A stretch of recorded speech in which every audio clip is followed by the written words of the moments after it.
Welcome to our RightCapital 101 training on presenting a plan to a millennial. The goal of this webinar is to explore effective strategies for engaging and presenting to the millennial generation, which for today's discussion will be clients who are in their late 20s to early 40s. So, as this age group gains their financial footing, some millennials are establishing financial priorities such as paying down student loan debt, buying houses, or raising children, and then saving for their children's education. So, in this session, we'll explore effective communication techniques, highlight what matters most to millennials, and then discuss how to tailor your plans to align with their goals. So, many millennials postpone financial milestones such as homeownership. Just over 14 million millennials have student loan debt, and they possess little to no emergency savings and have less overall wealth than previous generations. So the modules we see advisors spending the most time reviewing and presenting to this client group would be the blueprint, snapshot, retirement analysis, and then the debt module with a focus on student loans. So I'm just going to start by sharing my screen and jumping into my advisor portal. So let me just do that now. So you should see my advisor portal pulled up. And then just before jumping into the plan that I'm going to be presenting today, I do want to highlight that this webinar is being recorded and a copy will be sent to you. And then we will be doing a live Q&A at the very end. So please ask questions in that Zoom questions field so that we can review them at the end of the presentation. Let me just skip over here. Sorry, moving the Zoom thing over. It wants to be difficult today. So the first thing that I'm going to do in the advisor portal, and what a lot of advisors do and what we call kind of a valuable presentation hack, is to use our client access mode. So today we're going to be focusing on Adam Smith. So I have him pulled up in the advisor portal here. And then on the right-hand side of my page, you'll see 3 tabs: the personal info, the client access, and then the planning access tab. So we created what's called the client access mode, and it was created to mimic what the client would see when they're invited to the RightCapital plan. But we also call this our presentation mode. So for today, I'm going to check off the modules that we'll be reviewing, and then I want to show you what that will look like in the client access mode. So today we are going to be reviewing the dashboard snapshot, the scrolling down a little bit, the retirement tab. And then towards the bottom, we are also going to be going over the profile and then highlighting the debt module with a highlight on student loans. So we'll go into this in much more detail, but I just want to show you what that will look like for the client access mode. So I'm just going to save those modules that I checked off at the very bottom right of the page. And then if I scroll back up to where I would see the open client, I'm going to click on this downward arrow and then open in client access mode. So what this will do is it will only display the modules that I have checked off under that planning access. So typically you would see all of the planning modules when you're launching a client plan, but because I only checked off those specific modules, that's all I will see in this client access mode. So I will still be able to update and change information and adjust all the client settings. But what's really nice is it's a tailored presentation. So if I'm meeting with a millennial and we're not going to be talking about the estate module, I don't have to include that in my presentation. So we see this being very popular with advisors because it allows you to tailor the presentation to that specific client, and then they're not seeing modules that really aren't applicable to them. So again, client access mode, super valuable.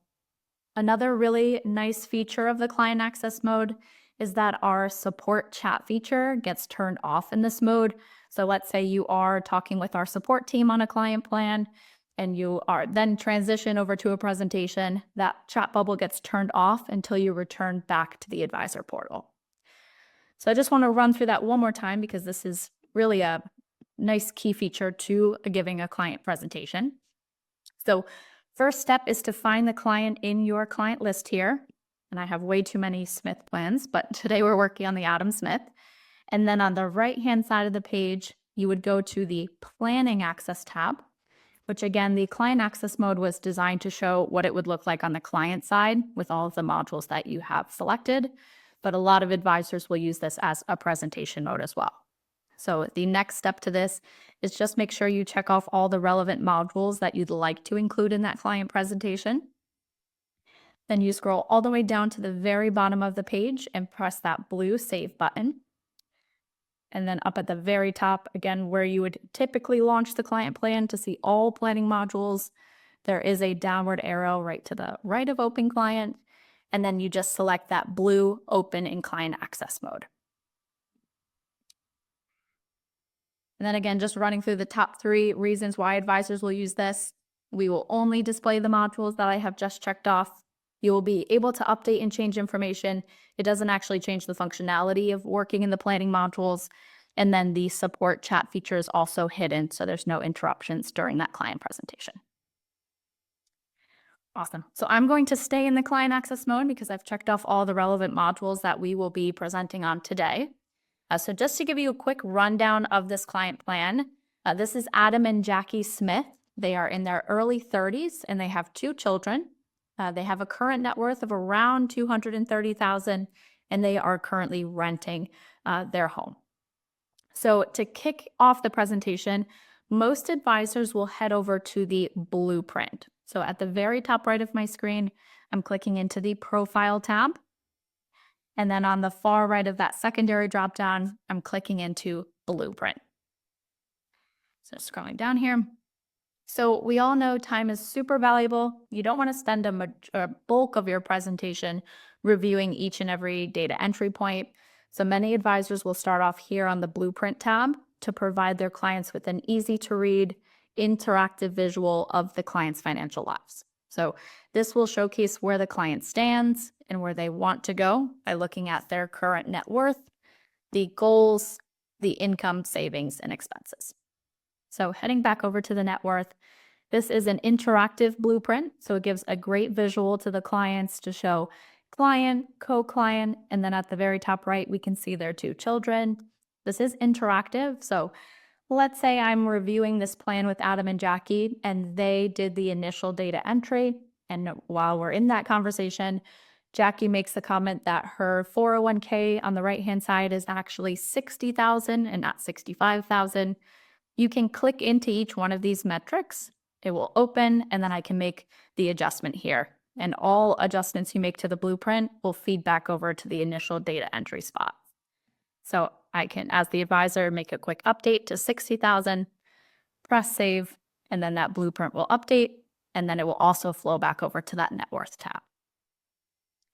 And then another use case, let's say we're reviewing it and Adam realizes that he didn't add a specific investment account that they have.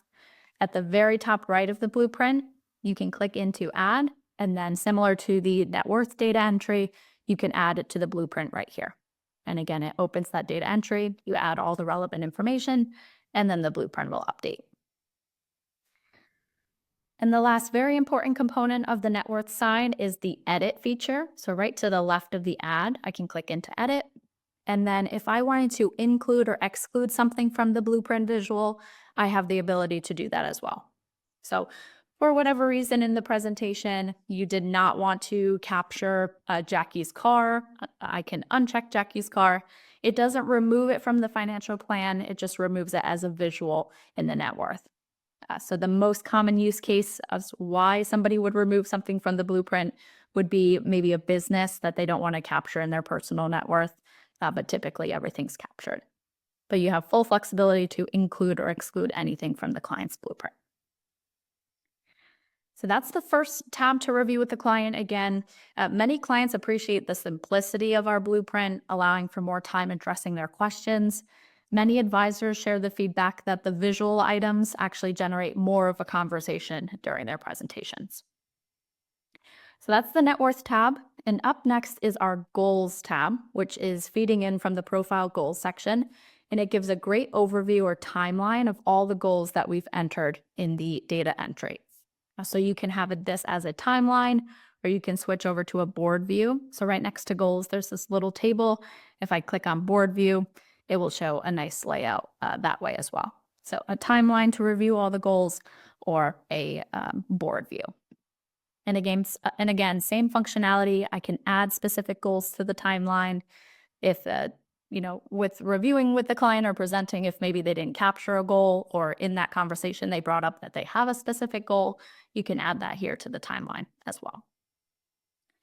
And then same thing, if you wanted to edit and remove any of the goals, you can do that as well. Also, a very popular item here is how often you want to display a recurring goal. So the most popular one here is the college goals for their children. Some advisors want to display it for every year in the timeline, or if it's repetitive, they can just display it for the first year only. So let's say they have every year they know they go on vacation and it's just clouding up the timeline. You can do display for first year only. But again, it's always just a reference point. And then again, the goals tab is also interactive. So if I wanted to click into Abby's college goal in 2036, I can just click on college and then it will open that entry. So if we see that the price is off or we want to model out anything else in that card, we can do so here. So that's another great conversation piece just to review all the goals. It really lets the clients know where they currently stand and then kind of projecting everything for their financial future. And then lastly is the income, savings, and expenses. A lot of clients like this as well because it's all in one spot. So instead of clicking through everything, again, interactive, you can control the visual, and then you can also add any income, savings, and expenses to the plan. So this is normally the first stop for all presentations, regardless of the client group that you're presenting to. Just really easy to quickly run through all the data entry points and just make sure everything's aligned, as then you're going into separate modules and kind of going into detail on specific planning modules that make sense for the client. So that is the profile blueprint. And then up next, we're going to head over to the dashboard tab. So in dashboard, the first tab that will pop up, and the only one I selected in that client access mode, is the snapshot. So advisors will then move on to the snapshot to highlight key elements in the plan. So this is fully customizable, allowing you to showcase various metrics from across all of the planning modules, all in one simplified page. So typically, this information is shared through multi-page reports that clients may not read thoroughly or they may struggle to understand. But now you can customize this snapshot to put a lot of information, but really easy to understand. So this snapshot, you can add, remove, or move around the different metrics. So let's say, for example, on the top right of my snapshot, I have that 22.4% total effective tax rate metric. If I did not want to include that in the snapshot, I can go up to the very top right of that corner of that metric and then click on that X, and then I can delete that from the snapshot. And then also I can click on this blue add item, and then in this dropdown, you'll see we have all of the planning modules, and then I can click on each dropdown and then add specific metrics. So if I wanted to include some budgeting information in their snapshot or some investment information, insurance, retirement, and then I can also add free form text. So a lot of advisors will also put some notes there if they have any specific questions to review with their clients during the presentation, or if they're just making any notes for whatever reason. So if I wanted to add another key metric back, so maybe I wanted to really emphasize the savings rate in the plan, I can click on that metric, and then it will add directly to the snapshot. And then to take it a step further, let's say I wanted to move some of the metric cubes around. If I hover over the little 6-dot icon at the very top left of each of the metric cubes, it will allow me to then drag and drop. So if I wanted to switch this with the total net worth, it's very easy to drag and drop. And again, if I wanted to take the balance sheet up to the very top, I can do that as well. So completely customizable here. And what's really nice is advisors will tend to put the kind of conversation of the presentation in the snapshot. It's a really nice intro to what you would then be discussing for the rest of the presentation. So for example, if college for their children were really a top priority and we wanted to talk through that, I, as the advisor, would put a metric cube for the projected education cost that we've entered in the goals section. And then here I can highlight that we do have to take a look at funding college because, as we can see here, the total cost of college is outrageous, but we can also see that it's 0% covered. So we are having a funding shortfall, and we'd want to use our education module to kind of plan in the future and what that looks like. So a lot of advisors will use the snapshot to really tailor up the other planning modules in RightCapital, but as also giving them high level information on kind of their goals and what you're talking with the clients about. And then right to the right of that is another really popular one for millennials, and that's liquidity. So we have a whole module dedicated to liquidity, but this is a popular metric to include in their snapshot. So we can see target liquidity, actual liquidity, and then is that running at a surplus or a deficit? And again, a really nice conversation to tee up before we go into the whole module. So that is our snapshot. Again, you can completely customize what this will look like. If you want to remove the metric from the snapshot, you can click on that X at the very top right. If I want to move anything in the snapshot, you just hover over to the top left of that card. You'll see your mouse turn into a little hand, and that means you can then move the cube around. And then add item at the very top just pulls in key metrics from all the different planning modules. Awesome. So that is the snapshot. And again, please let me know if you have any questions on the snapshot. A lot of advisors will go back out to their advisor portal and set up some snapshot templates for their different client age groups. So if you know that you really talk a lot with millennials, setting that up and then kind of saving you time in the future, as well as working with other client groups and then just relevant planning modules for those groups. So that is our snapshot. And then the next module I'm going to jump into is our retirement tab. And then here we're going to start on the analysis. So I would say this is where advisors will spend a lot of their time during the presentation. So many millennials express an interest in improving their financial situations. I'm quoting a Nationwide Retirement Institute poll where they show 50% of millennials said they see a need to use a financial professional, and more than 75% say they want to work with a professional to help them mitigate risk and then plan for retirement. So before jumping into modeling the common scenarios that we see, I do want to review what I'm showing now, and that's the probability of success, and then also the figure that you're seeing in this green bar.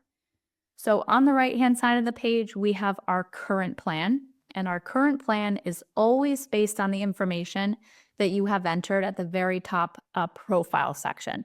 So if you ever need to make an adjustment to the current plan, all of that information is housed in the profile section. And then on the left-hand side, next to the current plan, is our proposed plan. And that's what we're making an adjustment to. So RightCapital allows you to model pretty much every what-if scenario under the sun that would be applicable to your client. And the proposed plan is driven by the action items down below. But before we go into that, I do want to highlight what the 64% probability of success actually means. So in the current state of the plan for Adam and Jackie, this is showing that they have a 64% probability of success of making it to the end of the planning projection without running out of money. So again, 64% probability of success of making it to the end of the planning projection without running out of money. And then this green bar, this $2.14 million figure, is the median ending invested asset value. So again, that is median ending invested asset value at the very end of the plan. And the best visual to show the client and kind of highlight in your presentation would be in our confidence chart. So right now I'm on the probability tab here. And then on the right-hand side of my page, you'll see 5 tabs: probability, confidence, comparison, savings, and retirement details. I'm just going to click into the confidence tab, because this is the best visual to show the client going over those Monte Carlo simulations and then showing them the median invested asset value. So in this graph, we'll show the different confidence levels. But in the middle of the graph, you'll see a dark blue line go throughout the graph. And if I hover over the very last year of the planning projection, we'll see that that median, that 2.14 figure, matches what we saw back in the probability tab. So that is the median ending asset value. So in other words, trial 500 of the 1,000 Monte Carlo trials. I would say this is the best visual to kind of talk through that with the client. So starting on the probability tab, looking at the percent of probability that you actually make it to the end of the plan, and then that green bar is that median invested asset at the end of the plan. And then some advisors will go into that confidence chart and just go through that with the client because this is kind of easier to understand as a visual. But again, it's the very last year of that planning projection. You'll see it match that median. Awesome. So going back to the probability tab, today we're going to be working and building out two really popular proposals. There's just so much you can cover in this module because it really goes into every single what if scenario that you could possibly need to model for the client. But the two that I'm going to highlight today would be buying a home, and that's specifically comparing purchase price and timing of that purchase, as well as looking into saving to different retirement accounts. So redirecting available cash flows. Maybe they're spending too much in their expenses, and you capture some areas where they can actually save and then put that money into a savings, either more in their 401k or opening up a Roth account and then showing them the impacts of actually saving more. So let me go down to the very bottom of the page and I'm going to click into action items.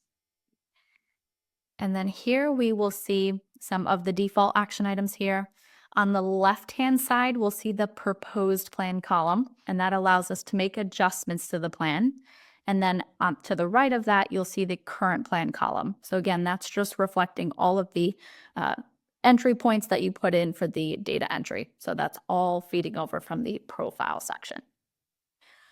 So here in some of the defaults, I can click into retirement age, for example. So if I wanted to show Adam what it would look like if he actually retired early or worked later, it's very easy to make that adjustment. So you just click into it. And then if I wanted to show age 70, I can do that, type it in. And then at the very bottom of the page, I would just be clicking refresh.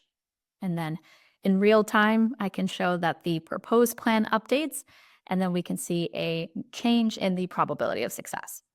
So for example, if he were to work 3 years longer, we would see a 78% chance of making it to the end of the plan without running out of money versus that 64 in that current plan.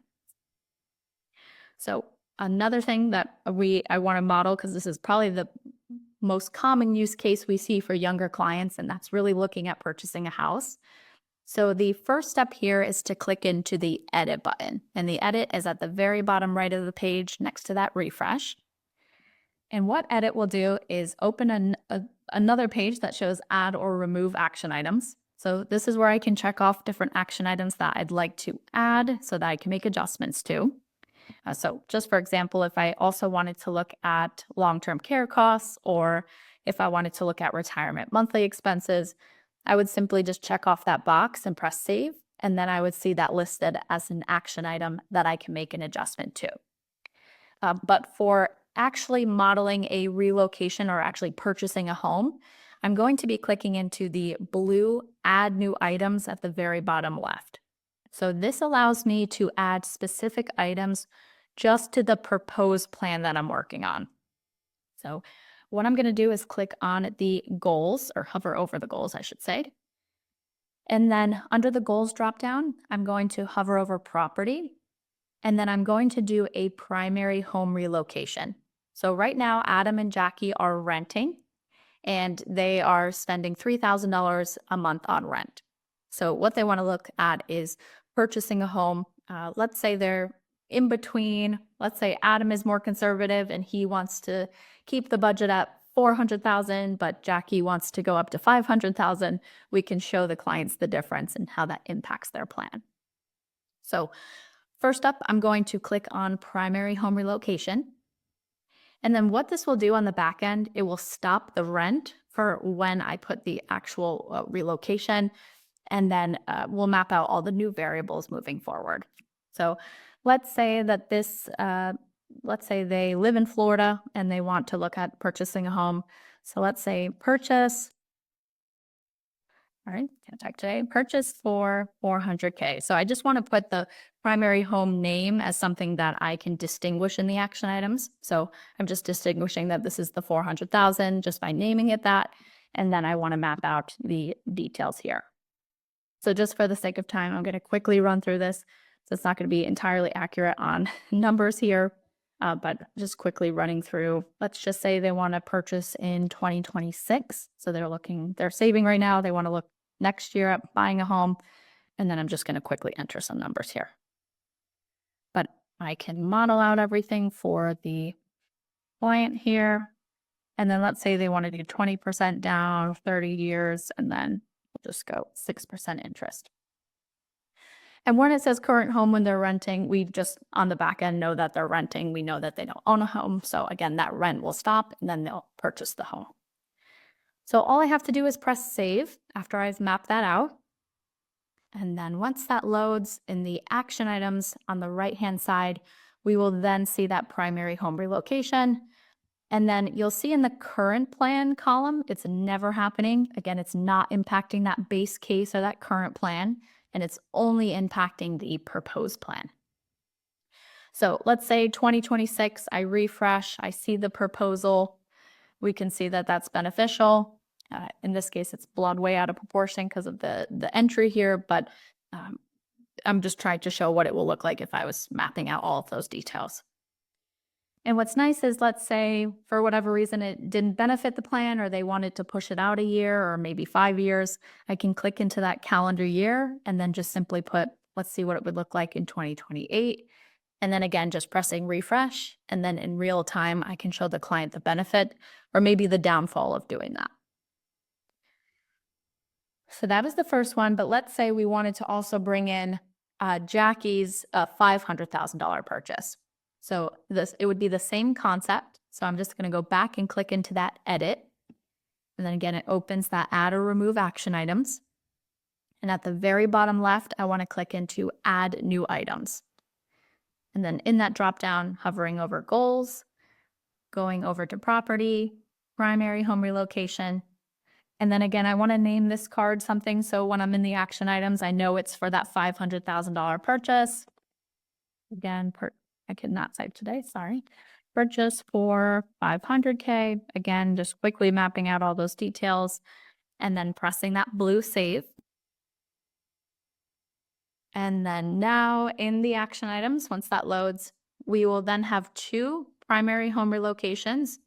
And all I have to do is to turn one of them off. I just click on this calendar year dropdown and then select never. And then press refresh. And now we are then just factoring in that $500,000 purchase. So that is the first kind of step, or the most common thing that we see millennials interested in is actually one, purchasing a home, and then also for different purchase price. So again, it's just clicking into that edit and then adding the multiple cards. So in theory, you could add as many purchase primary home relocation goal cards here, and then you would just be clicking never if you wanted to turn that off. So it's not being incorporated into their proposal.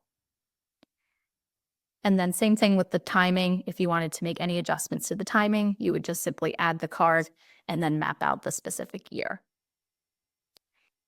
So that is the first main thing that we see a lot of advisors modeling and talking through with their clients. Again, the edit button is your best friend in this module. You have complete control to add or remove action items, and then you can add any what if scenario by clicking into the add new items. And then again, just one more time, the add new items is only adding the item to the proposed plan, and it is not impacting that base case. And I should say, I know that that's, I modeled that, but we also have this all mapped out in our Help Center. So this will be recorded and sent to you, but we also have a nice Help Center article that goes over this in much more detail as well. And you can always reach out to our support team if you have any questions on modeling this out in a specific client that you're working on. So that is the first thing. And then the second item that we typically see advisors talking through is redirecting expenses and then making additional contributions or even opening up savings accounts to show the impact over time. So on the left-hand side of the page, you'll see I've added Adam's 401k as an option to look at the contribution percentage, as well as their pre-retirement living expenses. So let's say through the presentation, we know that 4,500 is a little more aggressive, and we know that they're maybe just spending too much on Amazon purchases, and they've come to the agreement that we really have to scale back on Amazon, but we can redirect, maybe $500 a month. So we can make that adjustment really quickly to show 4,000. And then here I can click into Adam's 401k. And then maybe I want to redirect that to actually 5% of his salary. So then all I have to do is press refresh. And again, this is a very fluid conversation. If 4,000 really doesn't work and they want to go to 4,200, you can just click it to the variables and easily make that adjustment. And then again, just making, kind of looking at the new probability of success as well as the median ending asset value. So those are the most common 2 use cases that we see in the action items. But again, wherever the conversation goes with the client or what's really relevant to that millennial group, you can easily model that out here. So those are the action items. And then we all know, millennials love the visuals. They love kind of the technology behind everything. So that's really where the other tabs in our retirement analysis tab comes in. So again, we went over confidence. That's really to show the behind the scenes of those 1,000 Monte Carlo trials. And then the comparisons, savings, and retirement details are all supporting visuals to the proposal that you just built out. So whenever you're in RightCapital, I always say be aware of the little downward arrows that you see to the right of any graph title, because typically you can click into it and then expand the graph for even more visuals. So again, wherever you see a graph in RightCapital, to the right of the header, you typically see a little downward arrow. And if you click into it, just know we have a lot more graphs that you can probably click into. So first one is looking at the comparison of invested assets, but you can also look at net worth, taxes, and then also assets at retirement. I think the tax part of it here is kind of the most popular one. It just kind of gives you a really good comparison of a total tax paid over time or over the entire planning horizon. So that is comparison. And then same idea with savings. It's going to go into a lot more detail on savings, especially if you're having the conversation about redirecting expenses and saving more into their retirement accounts. Again, pay attention to those little downward arrows because we can go way more in depth on savings over time, savings rate, and then a very popular one is total savings and returns.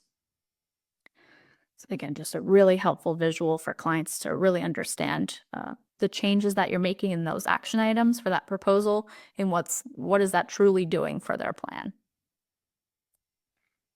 And then lastly is retirement details. This goes through income sources, withdrawal, and then a really helpful one is retirement spending through the length of the plan.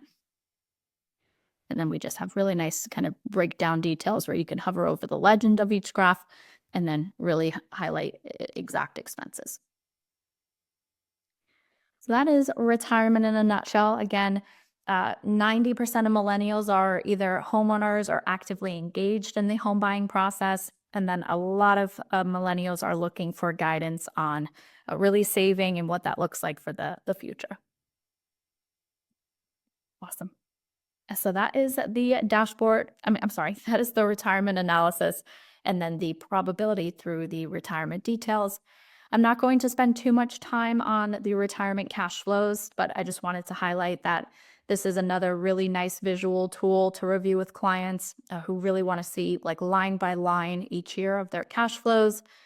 Our maps feature, this waterfall is the most popular tab here. It gives the client just a great understanding of what's coming into their plan each year and then where are all the total inflows going. So just a really nice fluid conversation here to really answer all the questions on, is this a lot of expenses? Look at the tax payment, plan savings, and it really kind of sheds lights on where is everything going. So if the millennial is an overspender and they like getting Amazon purchases too much, this is a great conversation here. So that's the waterfall, and the dot kind of timeline you see here is each year of the planning projection. So you can always click into each year and then it will automatically update. And then similar to the blueprint, we also offer a breakdown, kind of more of a board visual. And then this is also just the same information, just in a different layout. Goes over total inflows and then total outflows. And then on the right-hand side of the maps, we can also look at the proposed plan, and then you can switch back over to the current plan as well. And then the rest of the tabs in the cash flow are true line by line items. So summary, net worth, invested assets, and then the accounts.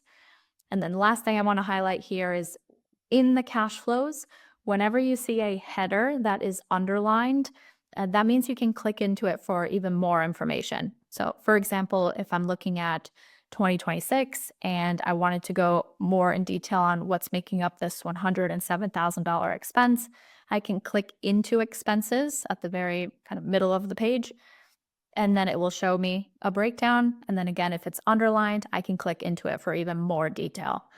So it really helps with the data entry and just making sure everything's aligned.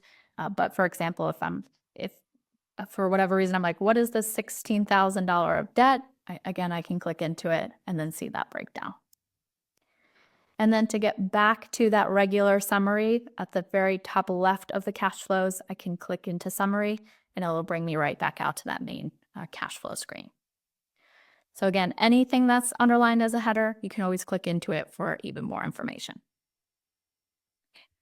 Awesome. And then up next is the debt module. So up at the very top, right next to profile, you will see the 3 dots.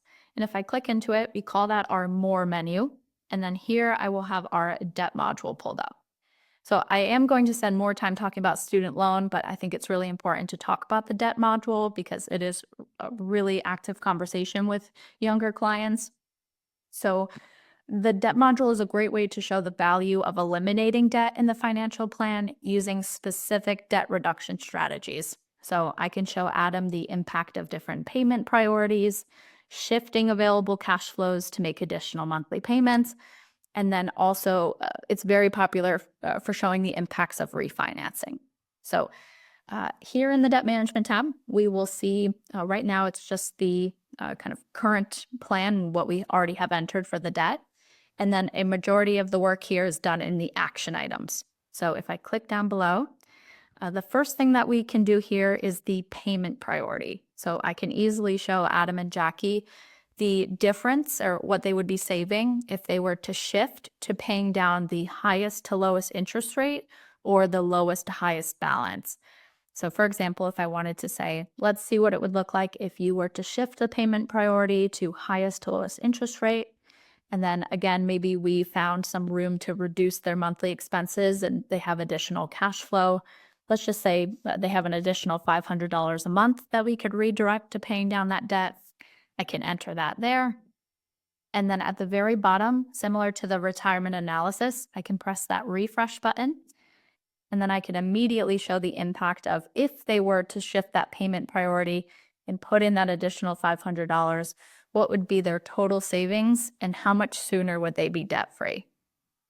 So really kind of a great module to show that. It's a nice visual. And then in real time, you can change that $500. So if they're like, nope, that's actually too much and we wanted to show 200, again, I can press that refresh button and then it will automatically update. And then right below that proposed additional monthly payment, we have each individual loan that we have entered into the plan. And then if I wanted to remove a specific loan from this new proposed payment strategy, I can do that. So under strategy, I can click on that drop down and select keep current payment, and that would remove it from that proposal and just keep exactly what we've modeled in the data entry. Or I can switch over to refinance. So use proposed payment strategy will follow what we've outlined above. Keep current payment will remove it from that proposed strategy and just continue to pay it exactly how we've outlined it in the net worth section. Or I can also show refinancing. So in this case, they were renting, so this isn't a great idea, but not a great, sorry, let me backtrack. It's not showing you a refinancing on a mortgage I've entered, but typically if they do have a mortgage, that's where advisors are showing the refinance. So we would enter the cost of the refinance, the new term, and the new rate.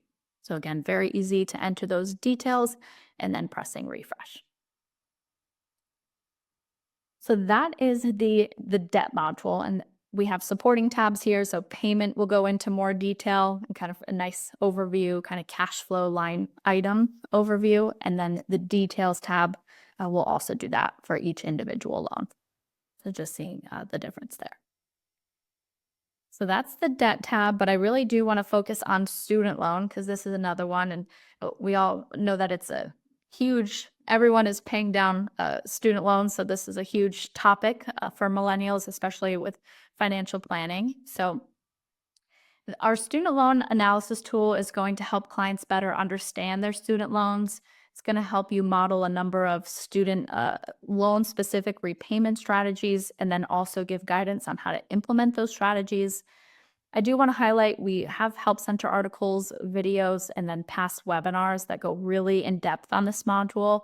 So it's kind of an hour that goes really into all of the data entry points needed for student loans and then really walks through this module. But I just wanted to kind of give a nutshell overview. But it's really factoring in complex calculations and then allowing you to present that in a really simple format for clients. So basically, we're showing different options to reduce that student loan payment. So whether that's the client is working in a public sector for 120 months and is eligible to receive the loan forgiveness, maybe they want to look at refinancing or consolidating their student loans, or even just lowering those payments for repayment amounts based on their income. So I would say the most time spent in this module is in the strategy tab because we're going to have a nice kind of flow chart that gives a lot of information on their options. So it's a great place to begin exploring the action items down below. It allows you to make adjustments to the overall repayment plan, and then you can use the other tabs kind of as the great visuals or kind of what it's showing would be the best options. So again, similar to the debt module as well as the retirement tab, you can click down in those action items. And then here we can make proposals. So are they working towards that public student loan forgiveness? So what is their tax filing? Is Adam planning to work in the public service, private sector? And then is there any proposed payment plan on those loan options? So from the strategy tab, again, you can toggle over to the summary. Again, that will give a great visual. You can look at the loan summary, balances, the payments on the loans, and then it's similar kind of to carry on that is also looking at the loans. So a nice breakdown is it eligible for a specific loan forgiveness? And then hopping over 2 tabs to the right is the details tab. So similar to the cash flows, just giving a great overview year over year on the balance, paying it off, interest, and any loan forgiveness. So I just like to highlight this module. I think it deserves a whole hour for a webinar to go into making sure that you have the proper data entry for the client so that this module is working up to, its best capabilities and understanding all the data entry points, and then really deep diving into the strategies and what's available for that specific client, and then using the supporting tabs to show visuals and kind of mapping out a game plan there. But that is all in our Help Center. And then on our webinars page, we have a dedicated one just to student loans. So I know this world is kind of murky with the student loans, so there's so much changing all the time, but I highly recommend checking that one out. And then lastly on the presentation today is I just want to highlight the report section. So I'm going to go to the very top right of the screen and click on our gear icon. And then in that secondary dropdown on the far left, I'm clicking into reports. So we know that each generation kind of consumes information and that has changed over time. We find that the younger generations tend to like formats like with visuals, any mobile apps or video clips. So we see the advisors trying to incorporate as many visuals and charts into the financial plan as their report deliverable. So we see advisors across the board either doing in-person presentations and really walking through the modules like we did today. We see them doing that if they're really making changes or having more of like a fluid conversation with the client and making different what-if scenarios and changing different variables. But then we also have a lot of advisors who will download the report deliverable and then review it with the client as well. So I'm going to check off all of the modules that we've included, and then I just want to show you what the visuals will look like in the report deliverable. So for today, if I was uh, downloading a report, I would check off the dashboard snapshot, and then I would go down to that retirement tab. And here I can select if I just want to include the analysis or the cash flow, or if I want other elements of the retirement tab. And then whenever something is underlined in the report section, that means you can click into it, and then I can select specific subcategories of that module. So if I only wanted to include the probability and confidence tab, I can do so, or I can include everything. So you can really tailor it. If you don't want to give them so much report pages, that you can really click into things that you know are just strictly relevant to that client. So I'm going to check off everything just for today. And then I can also select the plans. If I was building out multiple plans, I can do that here as well. And then I'm just going to press done. And then at the very bottom, I also want to put in that blueprint module. And then if I wanted to, I can do the detailed financial plan data. But again, all of this is being captured in the blueprint. So if you want to save on pages, you can do so. I'll just do that for today, and then also checking off the debt and the student loan. And then let me just download. I just want to quickly show you some of the visuals. It's a really direct kind of carbon copy of what you see if you're just on the browser version of RightCapital. So you still get those awesome visuals. And here we go. So I just want to quickly show you some examples. As you can see here, that snapshot is that nice one-page deliverable, so you can really jam-pack information on there. And then I'm just going to scroll down because I want to show you that retirement tab. And then this is another example. So you can see it's really a direct carbon copy of that retirement analysis. So it just depends if you're actively working on making what-if scenarios, or after the presentation, advisors will come here and download everything and then drop it in the client's vault so that they can have access to it. So just wanted to show you the two options that you have if you are presenting in person, or if you wanted to follow up with a deliverable or strictly present the deliverable.